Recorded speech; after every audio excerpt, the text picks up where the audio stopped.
O Congresso Nacional, a gente acompanhou, derrubou na quinta-feira da semana passada o veto integral do presidente Lula ao projeto de lei que prorroga por mais 4 anos a chamada desoneração da folha salarial. Trata-se de uma espécie de incentivo fiscal destinado a 17 grandes setores da economia, ao qual o governo se opôs integralmente. O texto foi aprovado pelo Senado em outubro e segue agora de novo para sanção do presidente. Quem comemorou a derrubada do veto do presidente Lula foi o relator do projeto, o senador do PSD, aqui da Bahia, Ângelo Coronel, com quem a gente conversa agora, nosso convidado no Isso é Bahia. Um prazer recebê-lo, seja bem-vindo, senador. Bom dia, Beltrão, bom dia, Ernesto, bom dia a todos os ouvintes da nossa querida A Tarde FM e desse programa Isso é Bahia, que é um programa que esteja com audiência marcante, formador de opinião, às suas ordens, meu querido Beltrão. Um prazer rever. Prazer todo nosso. E quais são as suas expectativas agora para esses próximos passos desse projeto, uma vez que ele segue de novo para a sanção do presidente? Existem alguns pontos específicos que serão destacados ou ajustados nessa fase, senador? Olha, o projeto foi aprovado tanto na Câmara como no Senado, como você falou, eu fui o relator, um projeto de uma envergadura muito grande, que beneficiará 17 setores da economia, são geradores de 9 milhões de empregos diretos no país.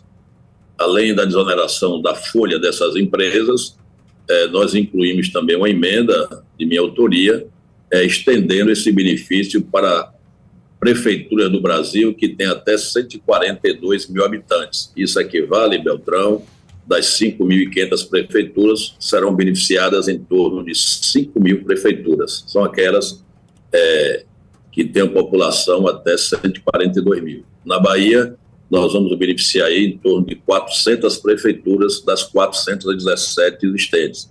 Para vocês terem uma ideia, hoje a prefeitura, ao pagar a folha de pagamento, ele teria que recolher 20% da Previdência Social. Com essa emenda de nossa autoria, cai para 8%. Com isso, vai desafogar muitos cofres de dezenas de prefeituras e vai fazer com que eles não finjam que pagam, o governo não finja mais que recebe, porque é somente prorrogação e mais prorrogação. Para você ter uma ideia, hoje o passivo das prefeituras para com a União está beirando a casa de 200 bilhões. Então, por que isso? Porque não existe um pagamento. Uma folha de pagamento de R$1 milhão por mês, geralmente tem prefeito que faz uma guia pequena para não ficar com o seu fundo de participação bloqueado no mês seguinte. O governo sabe disso e vai fechando os olhos, chega a hora de a gente regulamentar. E graças a Deus nós aprovamos e esperamos agora que entre em vigor já a partir do dia 1º de janeiro. Do ponto de vista político, o senhor acha que o presidente Lula ainda topa comprar uma nova briga com o Congresso, no sentido de, olha, vocês derrubaram o meu veto, mas eu também não sanciono essa nova decisão? Ou é algo muito remoto e isso não deve acontecer? Olha bem, não é mais uma sanção presidencial. Quando o Congresso derruba um veto, cabe agora ao presidente do Congresso Nacional fazer a promulgação, que já foi feita, e agora é esperar só a implantação. O presidente Lula, acredito que foi induzido por alguns dos seus ministros a cometer, na minha ótica, um desatino da parte política. Imagine deixar de beneficiar em torno de 5 mil prefeituras no Brasil, é uma coisa muito delicada. Então, falam-se agora que vão ajuizar, mas também não acredito, porque praticamente 80% do Congresso Nacional votou favorável, tanto na Câmara como no Senado. Foi uma votação bastante expressiva. E não acredito que o presidente vai querer comprar essa briga com os prefeitos e também com o Congresso Nacional. Mas como é que o senhor acha que o próprio Congresso deve lidar com possíveis, digamos, desafios políticos e econômicos decorrentes dessa decisão do presidente Lula? Olha bem, na verdade, essa desoneração ela já existe desde 2011. Foi uma lei, na época, sancionada pela presidenta Dilma, e a cada 4 anos, quando vence, ela é prorrogada.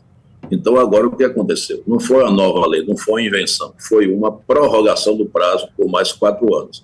O que tem de novidade nesse texto, Beltrão, é a emenda que eu incluí, beneficiando as prefeituras, porque nós temos que começar a implantar, propriamente dito, o Pacto Federativo. Não dá mais para fingir que tem essa união dos estados e municípios e com a própria República Federativa, que na verdade não existe. Para vocês terem uma ideia, todos os programas federais implantados pelo governo federal, ele não sofre nenhum reajuste já ao longo de anos. Hoje, se você tem um posto de saúde da família, um PSF, onde um médico custava 8 ou 9 mil reais por mês, hoje um médico quer 3 mil reais por dia por plantão dado. Então, para você ter ideia, uma equipe de PSF tem um médico, tem o dentista, tem enfermeira, tem auxiliar de enfermagem, tem a pessoa que toma conta do posto de saúde, e hoje os prefeitos recebem em torno de 10 mil reais para um custo de 25 mil. E é um programa implantado pelo governo federal. Então, nós temos que acabar com esse faz de conta. O governo federal implanta os programas, mas quando, ao longo do tempo não tem um reajuste da parte financeira. E os prefeitos têm que tirar dos seus recursos livres ou do ICMS para poder fazer frente a esses programas que são do governo federal. Então, na verdade, nós vamos agora o quê? Reduzir essa alíquota previdenciária de 20% para 8%, para que os prefeitos fiquem com mais fluxo financeiro para bancar esses programas. Senador, bom dia, Ernesto aqui. Bom dia, Ernesto. Senador, o país... Você agora botou um novo semblante. A barba já está velha também. É que a gente se vê pouco. Hoje mesmo a gente preferia, claro, que o senhor estivesse aqui, mas a gente compreende a urgência da pauta em Brasília, claro. A respeito disso, eu queria inclusive lhe perguntar, senador, como membro da base governista, a sua impressão sobre o relatório da LDO, que esvazia bastante, ou tira muito dinheiro dos programas de investimento do governo federal e prioriza as chamadas emendas parlamentares, as de bancadas individuais, etc. Como parlamentar, mas também como homem da política, sobretudo, o senhor avalia que esse mecanismo, essa ênfase tão grande para o legislativo decidir sobre investimento, isso mexe no pacto federal, no pacto entre os poderes, não exatamente no pacto federativo, mas na harmonia entre os três poderes? A gente está vendo aqui e ali, episódios de trincas aí com o Judiciário e o Senado, o Judiciário e o Parlamento, o Executivo vive essa tensão com esse poder. Se fala muito na hipertrofia da Câmara dos Deputados, no grande poder que o deputado Arthur Lira acumulou desde o governo do presidente Bolsonaro, exatamente a partir da gestão das emendas parlamentares. Qual a sua impressão sobre esse assunto, de forma geral, e sobre esse peso dado para o orçamento do ano que vem, que vai ser o primeiro orçamento feito já pelo governo Lula? Olha, Ernesto, meus caros ouvintes da tarde, na verdade, hoje o Brasil já vive um parlamentarismo. Não tenha dúvida, hoje o poder do Congresso Nacional hoje ficou bem diferente do que era no passado. Quanto à questão de descentralizar essas emendas para que os senadores, os deputados indiquem esses recursos, ela é muito providencial e vou explicar por quê. Será que tem algum ministro lá do governo Lula ou dos outros governos que passaram, que sabe onde ficam os brejos da Barra, que sabe onde fica o povoado de São Simão, que sabe onde fica o povoado de qualquer outra cidade da Bahia e do Brasil? Não sabe. Quem sabe isso são os prefeitos. Os prefeitos hoje procuram os parlamentares para apresentar suas demandas. O Congresso não sai escolhendo para onde mandar. Ele recebe as demandas por parte das lideranças políticas do Brasil afora e, com isso, pontua aquela emenda para o que realmente necessita naquele povoado, naquele município. Imagine, precisa perfurar um poço artesiano. Será que cá um ministro do Mato Grosso, que está, vou dar um exemplo, o ministro do meu partido, Carlos Fávaro, lá do Mato Grosso, será que ele sabe onde ficam os povoados para alocar o recurso para um poço? Não sabe. Quem sabe são os prefeitos, quem sabe são os vereadores. Então, essa descentralização dos recursos eu acho muito providencial, porque você atinge, como se fosse uma bala na testa, como se fosse você atingir o coração da política brasileira.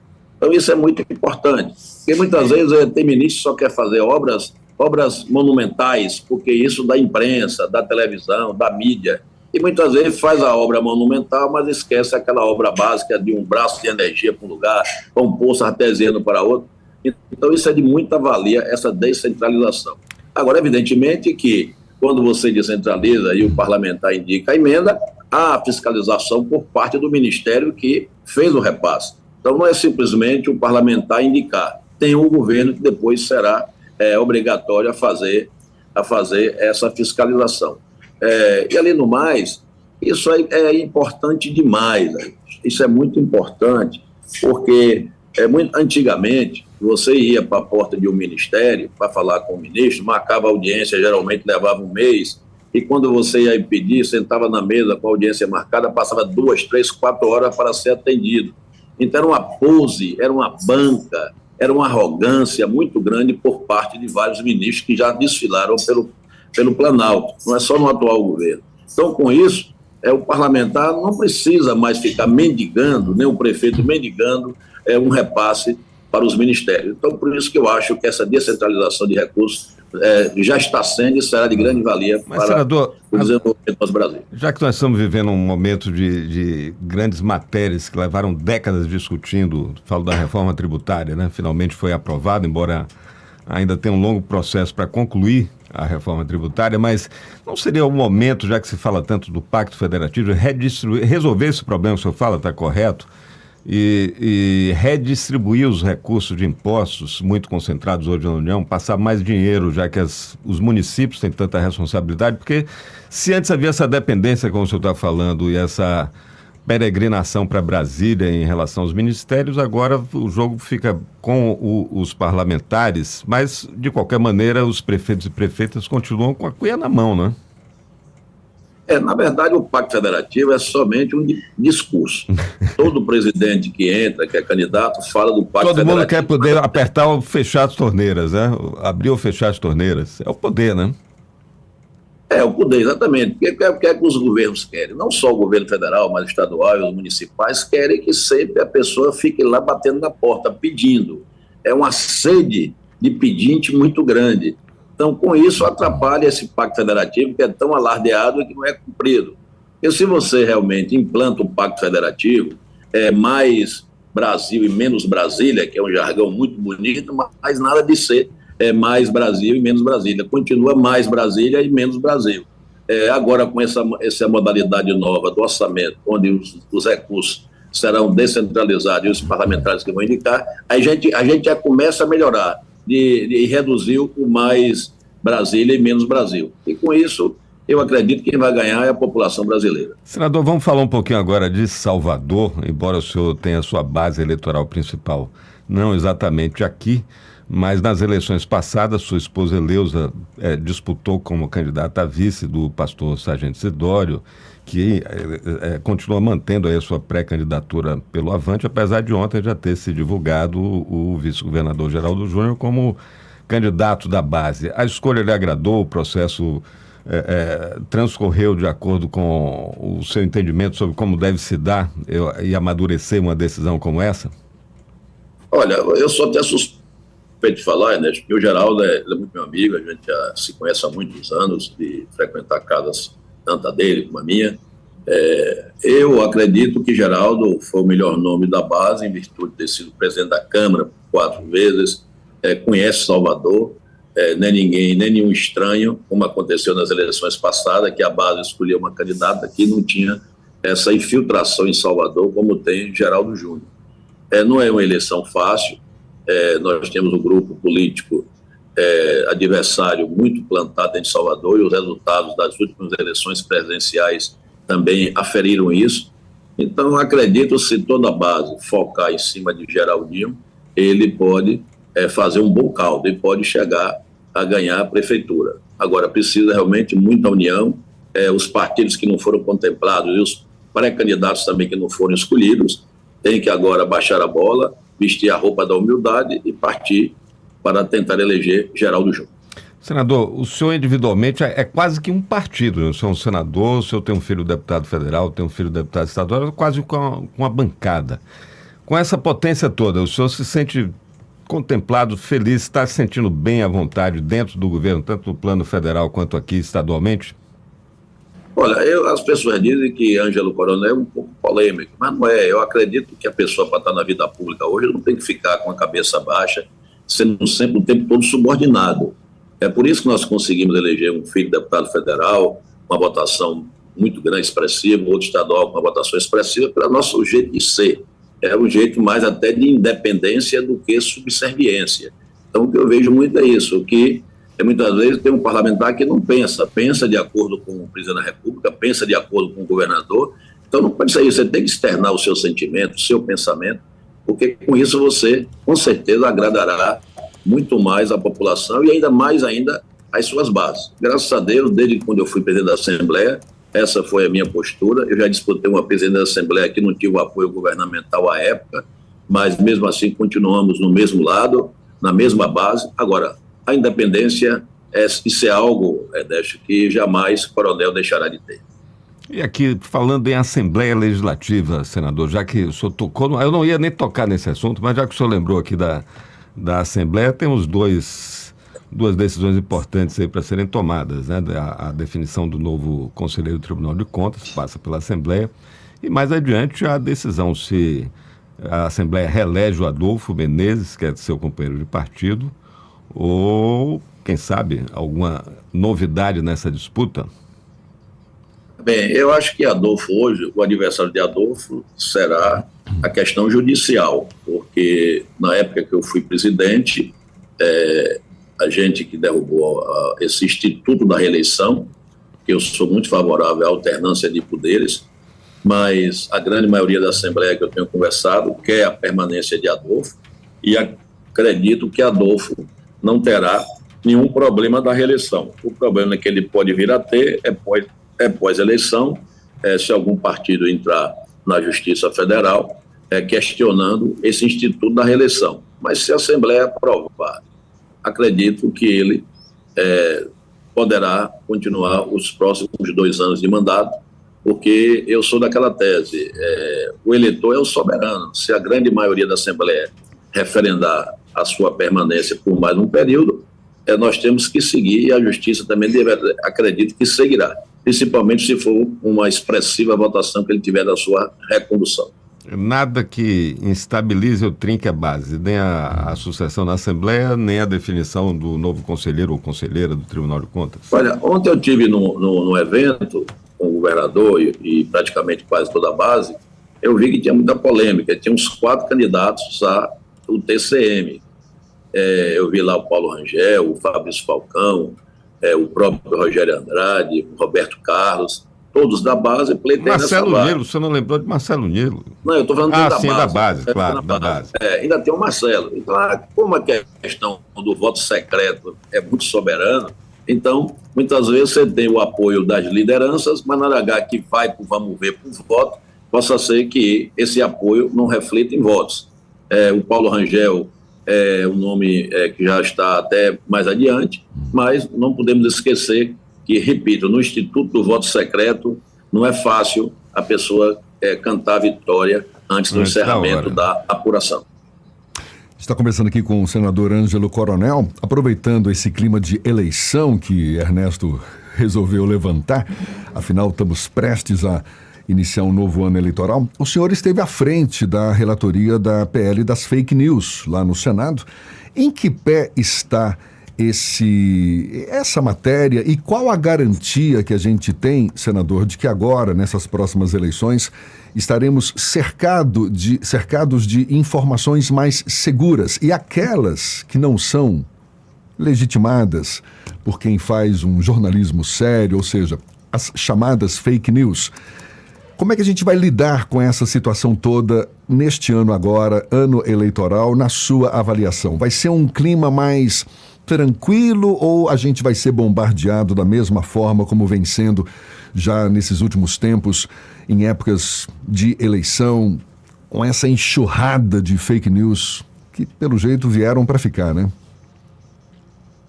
A fake news é um fenômeno mundial que realmente é difícil controlar.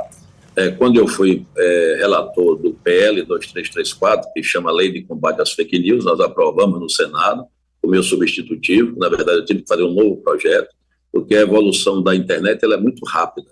Então, por exemplo, o que eu coloquei no texto há 4 anos atrás já tem novas realidades.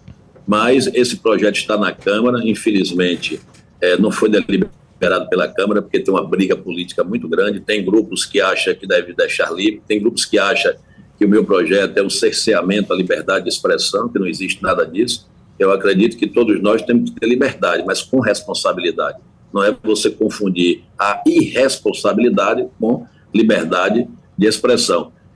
Para você ter uma ideia, Ernesto, meu caro Beltrão, já surgiram outros fenômenos para se juntar às fake news. Tem aí as deepfake, que a pessoa pega, como eu estou aqui no Zoom, pega o meu rosto, pega a minha voz e embute isso, coloca isso em outro rosto, e a pessoa lá que está na ponta pensa que é você que está falando. Isso é um problema seríssimo. Imagina uma véspera de eleição, rodar uma fake news no município dizendo, Bruno Reis não será mais candidato a prefeito, ou ele mesmo fazendo um VT e dizendo, desistir da candidatura. Até o povo saber que aquilo é uma mentira no correr do dia da eleição, pode se tornar um prejuízo muito grande. Então, esse combate, hoje, eu sempre dou o conselho a nível de Brasil, que as pessoas têm que checar a informação. Não dá mais hoje para você ver uma notícia na rede social e achar que saiu na rede é verdadeira. Então, o jornalismo ele é muito importante para se checar a informação. Que é irresponsabilidade de um canal de rádio e televisão e também de jornalistas divulgar fake news. Porque muitas vezes tem jornalista que vê uma notícia no jornal ou num desses sites ou nessas newsletters e já sai divulgando mais ainda sem checar se aquilo é verdade ou se aquilo é mentira. Então, esse combate é um combate eterno, não vai parar, como eu sempre disse. A mentira sempre existiu, mas era em locais mais restritos. E a fake news, quando entra na rede, você atinge aí milhões de pessoas em segundos. Então, checagem da informação hoje é o remédio mais eficaz para o combate às fake news. E a gente corre o risco de morrer na praia, ou seja, esse projeto, esse PL das fake news, de não ser efetivado, porque o seu texto, a sua relatoria aprovada no Senado foi modificado, não? Lá na Câmara... Não foi modificado na Câmara ainda, está lá, a Câmara ainda não deliberou. Entrou na pauta, mas não entrou, né, senador? Não entrou, tem uma chuva de emendas, mas como hoje o Brasil está dividido em 2 grupos, o grupo de esquerda, o grupo mais à direita, é uma briga muito grande. E, inclusive, tem também canais da imprensa que não são favoráveis ao combate às fake news. Agora, senador, me perdoe, o que pesou mais na retirada de pauta do 2630, que é esse PL, tem o 2670, que a nós jornalistas interessa muito, que trata da remuneração da produção jornalística na internet, direitos autorais, etc. Mas o que pesou mais foi esse clima de acirramento entre as correntes políticas, ou pesou também o lobby das big techs no Congresso? Eu ouvi dizer que foi muito pesado a ação do Google, da Meta, etc., sobre o Congresso Nacional. Na verdade, Ernesto, as big techs elas não querem fazer a famosa autorregulação. Eles não querem, por regulação exemplo... alguma, né? Nenhuma regulação. Então, não tem cabimento sair uma notícia negativa contra você e você já botar no ar e não tirar, ou botar uma tarja em vermelho dizendo, notícia ainda a ser checada. Então, a partir do momento que surge uma notícia numa rede social e você tem a sua imagem denegrida, eu acho que essas empresas, essas big techs são corresponsáveis, porque o certo, se sair algo contra a internet, não está ainda comprovado, o certo é colocar sob uma tarja até checar essa informação. Então, isso eles não querem. Ela disse que dá muito trabalho, mas na questão dela trabalho. A rede social hoje está na vida de todo mundo e ela não pode ser um vetor, um canal de depreciação de calúnia. Inclusive, é por isso que eu tenho um projeto de lei para aumentar as penas do crime de calúnia, do crime de difamação. Hoje é em torno de 4 meses, a pessoa não vai para a cadeia nunca. E agora, se você for condenado por calúnia e de difamação, você pode pegar aí 4 anos de reclusão. Então, quero reiterar a pergunta que eu te fiz anteriormente. A gente corre o risco de morrer na praia, ou seja, essa PL das fake news de não se efetivar? Não, acredito que não. Ontem mesmo o presidente Lula conversou com o presidente da Câmara, Arthur Lira, para ele dar celeridade, principalmente após aí a invasão do perfil da primeira-dama. o presidente Lula está fazendo agora pedidos aos partidos que deliberem logo sobre essa matéria. Porque não dá para você ficar sendo alvo de denúncias, muitas vezes falsas, e você não tem a ferramenta para combater.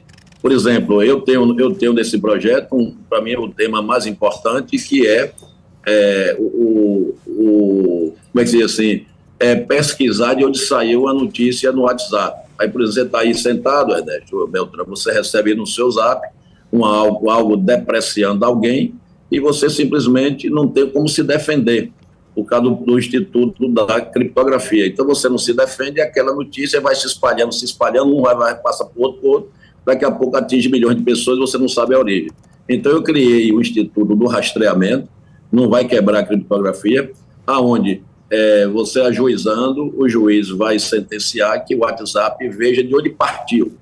A gente não quer saber quem foi o segundo, o terceiro, o quarto, a gente quer saber a origem, quem gerou aquela matéria, aquela notícia dentro das redes de mensageria, no caso, o WhatsApp ou o Telegram. Então, isso vai ser de grande importância, porque você vai inibir de você ter a notícia contra você e não saber a origem para você até processar essa pessoa que mentiu a seu respeito. Então, isso aí é um dos temas mais conflitantes hoje na Câmara dos Deputados. Nós aprovamos no Senado a maioria esse artigo e esperamos emplacar, porque aí, com certeza, aqueles que plantam notícias mentirosas nas empresas de mensageria, no caso, WhatsApp e Telegram, vão, com certeza, pensar duas vezes antes de colocá-la.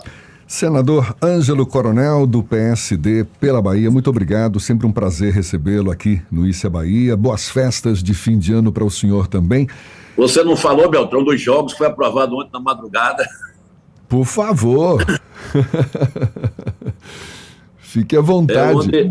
Ontem na madrugada, quase 1h, foi aprovado também o meu relatório, que eu fui relator da legalização dos jogos online e dos cassinos online, e também da questão das apostas esportivas, que isso já está dominando o mundo todo. Você vê que as camisas dos times de futebol, tudo lá tem a propaganda de alguma bet, nos estádios tem propaganda das placas de alguma empresa de jogos, e esse pessoal já está aqui há muito tempo no Brasil, sem pagar um centavo de imposto, aonde quase 100% dos países do mundo já cobram imposto dessa modalidade, que para mim é uma modalidade econômica, não é costume, é economia. Você tem uma ideia dos 20 maiores potências da OCDE, as 20 maiores potências do mundo, vamos assim chamar, só tem 2 países que não têm o jogo legalizado, que é a Arábia Saudita e a Indonésia, em virtude da religião. Aqui no Brasil não temos essa religião única, como tem lá o islamismo. Aqui nós temos várias religiões, onde tem pessoas contra e a favor, mas com isso vai arrecadar mais para os cofres da União e que vai repassar essa arrecadação para programas sociais, para a saúde, para a educação, para a Polícia Federal, para combater a lavagem de dinheiro. Enfim, foi um grande passo, onde vai gerar aí uma arrecadação extra muito grande para o Brasil. Falta só agora a sanção do presidente? Não, volta para a Câmara ainda. Que foi modificado o texto, né? Não. Já passou pelo Senado, eu fiz o relatório, já foi para a Câmara e foi aprovado ontem. Só precisa o presidente Lula sancionar, que acredito que sancionará até a próxima segunda-feira, porque se não sancionar esse ano, você não pode cobrar o ano seguinte. Tem um princípio da anualidade. Então ele vai sancionar na próxima semana e com isso começará a valer os jogos online no Brasil. Agora taxados e regulados, muito bem. Tá certo. Taxado e regulado. Senador, mais uma vez, muito obrigado. Um abraço para o senhor, boas festas e até a próxima. Bom dia. Obrigado, Beltrão, obrigado, Ernesto, a todos os ouvintes da Tarde senador. FM e o Grupo Atatar. Um abraço, bom dia, Feliz Natal, bom ano novo. 8:01 agora.